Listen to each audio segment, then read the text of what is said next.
Uno musi ugira gatanu kuva dutanguye kwisonzesha. Gasubiremo. Uku kwisonzesha kwacu twavuze yuko kuzodufasha mu buryo bune. Ubwa mbere kuzodufasha mu kugira amagara meza. Twaravuze yuko umuntu yisonzesha canke yisonzesheje agira amagara meza haba mu nda canke mu mutwe, mu vyiyumviro, mu bwenge. Ubwa kabiri twavuze yuko akura mu vy'impwemu. Twavuze yuko asoma ijambo ry'Imana akarimeditako, turavuga nuko amaze gusoma ijambo ry'Imana aca asenga. Ubwa gatatu twaravuze yuko uku kwisonzesha kuzodufasha mu vya politike kugira ngo ingorane zisanzwe dufise za politike zishobore guhera. Abarundi dushobore kwicara hamwe tuganire ibibazo vyose biduhanamiye.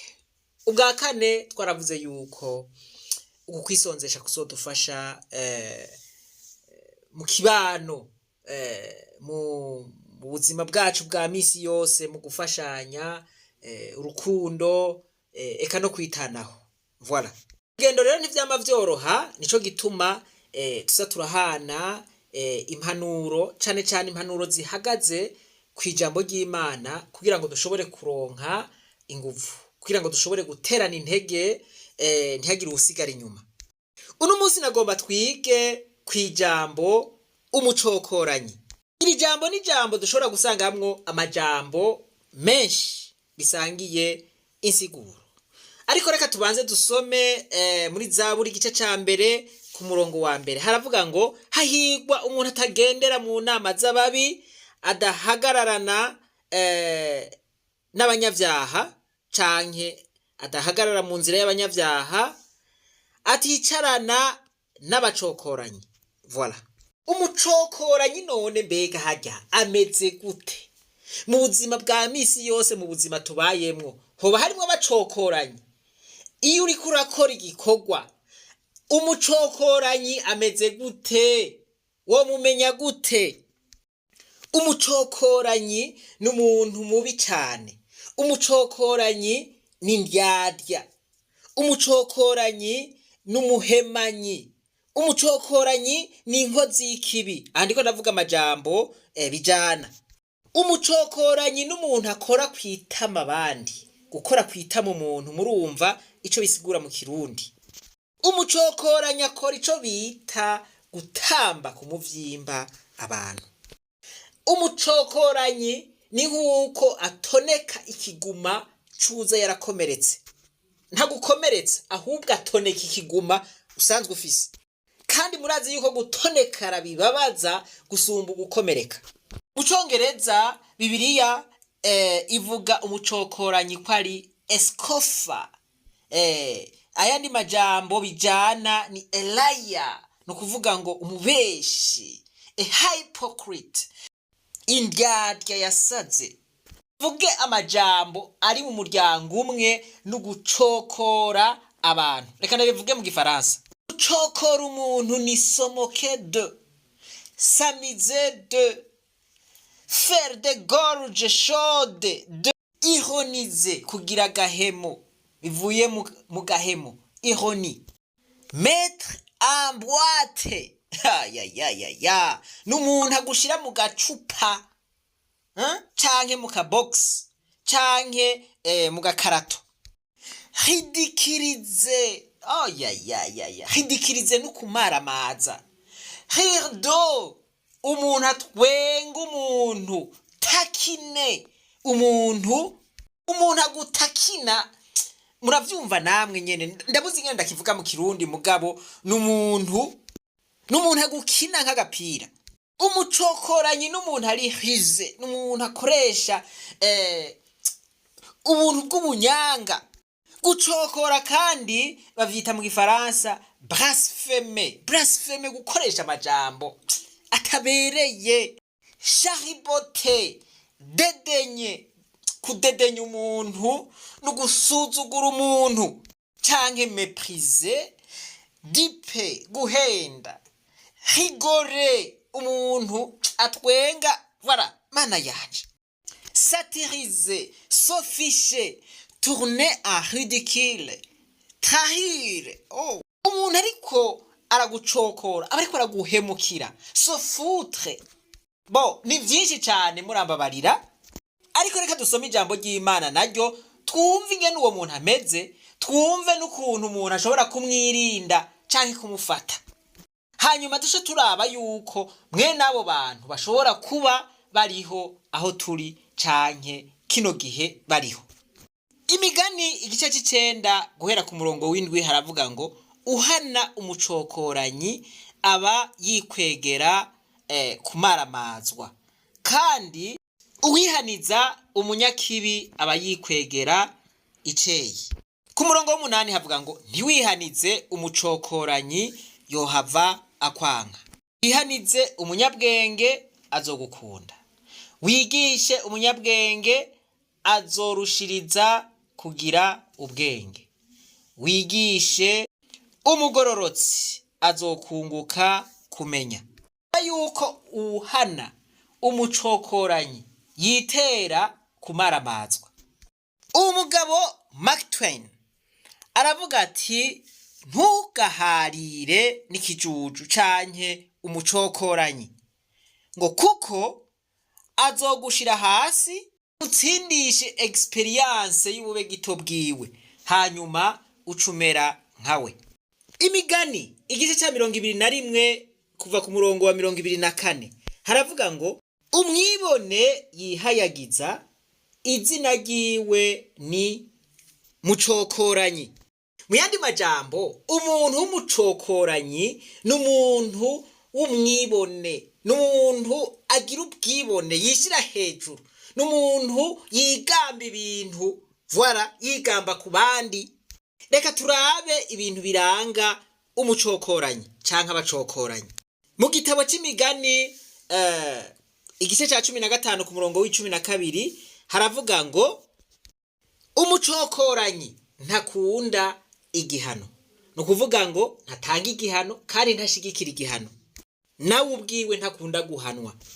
Ikindi kimuranga, Bibiliya iravuga ngo kandi ntagendera abanyabwenge. No kuvuga ngo umucokoranyi arazirana n'abanyabwenge. Ari ubwenge umucokoranyi ntiyihangana. Turabe yumvise ubwenge ivyacazana. Imigani igice c'14 ku murongo wa 6 gushika ku murongo w'indwi. Guhera ku murongo wa 6, umucokoranyi arondera ubwenge ntabubona, ariko kumenya kuroreshe kukerebutse. Murongo w'indwi haravuga ngo va imbere y'igipfu, kuko ataminwa y'ubwenge uzomubonana. Vuga ngo umucokoranyi nta minwa y'ubwenge uzomwumvako. Avuga amajambo y'ibidambidambi. Amajambo y'ibidambidambi mu Kirundi bihava bingora gusigura murambabarira. Bo bazi Kirundi neza arabidusigurira. Hariho abantu usanga bazi insiguro y'amajambo yo muri Bibiliya. Amajambo y'ibidambidambi ngo kandi akanwa k'abanyakibi kamiza miyonzwa ibigabitanyo. Kwamiza miyonzwa, Kirundi kiragoye abantu b'Imana. Kwamiza miyonzwa nibaza yuko ari kwamizana ntaryo ibiganiro bitari vyiza mu kanwa. Kugira ngo wikingire umucokoranyi wo bikora gute? Mu migani igice ca 22 ku murongo w'10 haravuga ngo sohora umucokoranyi, imitongano nayo irasohoka. Nimba ari muri group urimwo, nimba ari mwishirahamwe urimwo, uyo mucokoranyi musohore. Niyo wamusohora imitongano irasohoka. Aba bantu b'abacokoranyi baje aho bashitse muri groupe y'abantu canke mu mugwi w'abantu, bashika batera akavuyo, bashika batandukanya abantu, bashika bavuga ibintu bitera ubwoba abantu, ibintu bitera stress abantu, ibintu bicanishamwe abantu. Urumva yuko umuti ari ugusohora umucokoranyi. Nubwo bucokoranyi bwiwe canke ubwo bujuju bwiwe barajana. Mbere ugutyozanya n'agatetereza bica bishira. Iri jambo ni danje. Ni ukuvuga ngo muri groupe urimwo canke mwishirahamwe urimwo canke mu mugwi kanaka urimwo ukabona umucokoranyi azanye ibintu vy'uburyarya, ibintu vyo gutyoza, ibintu vyo gufata n'abandi, abibona musohore acajana n'ubwo begito bwiwe bwose. Ihe avuze amajambo ukaja kumukosora canke ukaja kumwereka ingene ibintu vyategerezwa kugenda, aca kwanka, aca akumaramaza, ziti nukumusohora atarakumaramaza canke ngo agushire ku rugero agezeko. Ibi bibiri yivuga ubirenzeko ukigira umuhinga kugomba uje kumwereka ingene ibintu bikwiye kugenda, ngo aragutwara akagushira kuri rwa rugero agezeko rw'ubujuju, nawe ugaca usanga warugezeko. None Bibiliya hari igihano ivuga ku bacokoranyi. Turabe Imigani igice c'19 ku murongo wa 29. Ku murongo wa 29 haravuga ngo ibihano vyagerewe abacokoranyi kandi n'inkoni zagerewe ibitugu vy'ibipfu. Nukuvuga ngo abacokoranyi aho bari nukubahushura. Niho Bibiliya yita ibipfu. Mana yanje, iyo umucokoranyi avuze wumva umengo worira, wumva umengo mana ya sinzi. Imigani igice ca 26 ku murongo wa 3 niho habivuga neza. Ikimoko n'icifarasi, n'umujiginya n'uwindogoba, inkoni nayo ni y'ibitugu vy'ibipfu. Inkoni ni y'ibitugu vy'abacokoranyi. Ariko kandi ngo umucokoranyi iyo avuze canke igipfu kivuze amajambo ntucishure kugira ngo nawe ntibikwandukire. Ivyo tubisanga ku murongo wa 4 ngo wishure igipfu amajambo ajanye n'ubupfu bwacu, ngo kugira ngo ntigihave cirata ko gifise ubwenge. Murumva yuko Bibiliya ibivuze neza. Umucokoranyi n'umuntu mubi cyane. Umucokoranyi n'umuntu avuga igihushane, n'umuntu ashobora kubona nk'akarorero kuri mu bukene mugahubwira yuko uri mu butunzi. Baza yuko mwatahuye ico arico umucokoranyi n'ico arico gucokora abantu. Kino gihe rero ndibaza yuko mu barongozi b'igihugu cacu hashobora kuba harimwo abacokozi benshi.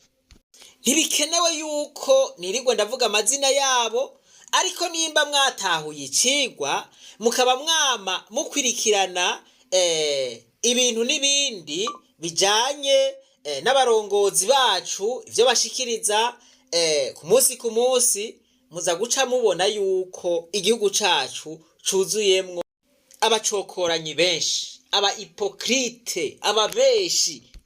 Igihugu cacu c'Uburundi kino gihe nico gihugu ca mbere kw'isi gikenye. Reka mvuge nti kiri mu vya mbere kw'isi bikenye. Reka mvuge uko. Tari ca mbere gishobora kuba ari ca kabiri. Wiyumvire nko mu gihe vyoba bimeze uko. Ugacuza ukabwira abarundi ngo mwebwe murabatunzi nani? Ngo mwebwe murabatunzi, ngo ntaco mubuze murya. Murabatunzi, mumerewe neza, muraryohewe, murahiriwe. Ngo mu Burundi nta mukene n'umwe ariho. Ntibishoboka. Ngo mu Burundi umuntu wese arafise amahera, arafungura neza. Nimba mwatahuye icigwa muca mwumva ico arico umucokoranyi.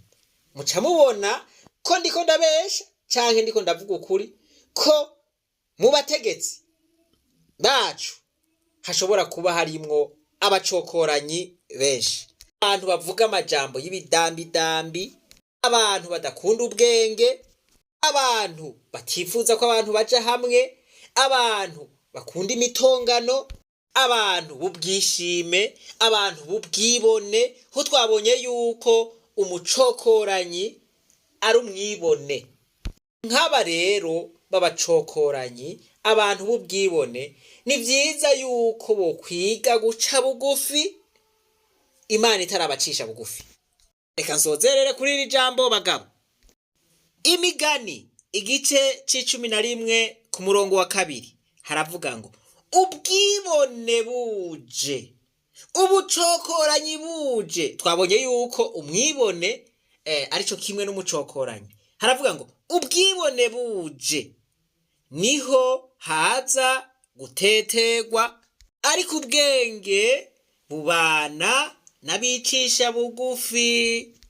Bantu b'Imana, naba nababwiye nti ukwicisha bugufi n'ubwenge bwo ku rwego rwo hejuru, kandi Imana irakunda abantu bicisha bugufi, kuko umunsi umwe irabashira mu kibanza kibakwiriye. Ariko abibone nabo iminsi yose bama biteze kumaramazwa canke gutetegwa canke gukorogwa canke gucishwa bugufi.